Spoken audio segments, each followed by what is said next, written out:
మల్లెపూల యొక్క వాసన పీల్చటం ద్వారా ఆ పెట్టుకున్న వ్యక్తికి, ఆ చుట్టుపక్కల వ్యక్తికి, లేకపోతే దగ్గరుండే పిల్లలకు కానీ భర్తకు కానీ ఆ వాసన పీల్చటం ద్వారా ముక్కులో ఉండే ఆల్ఫాక్టరీ బల్బ్ ద్వారా ఆ మల్లెపూల వాసన, ఆ సిగ్నల్స్ వెళ్ళి మెదడులో ఎమిగ్డలా, హిపోకాంపస్ ఇట్లాంటి సెంటర్స్ని కాస్త అలజడిగా, హైపర్ యాక్టివ్గా, కాస్త ఓవర్గా పనిచేస్తున్న దాన్ని కామ్ డౌన్ చేయటానికి, ముఖ్యంగా ఆలోచనల ఊపు తగ్గి మనకి మెంటల్గా కాస్త ప్రశాంతంగా ఉండటానికి అద్భుతంగా ఉపయోగపడే మెకానిజం ఇందులో ఉంది.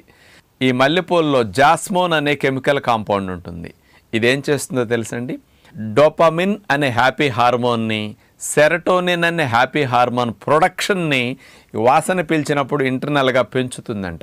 మెదడు నుంచి ఆ రెండు హ్యాపీ హార్మోన్స్ బాగా రిలీజ్ అయ్యి కాస్త మానసికంగా ప్రశాంతంగా ఉండటానికి ఇది అద్భుతంగా ఉపయోగపడుతుంది. మరి చాలామందికి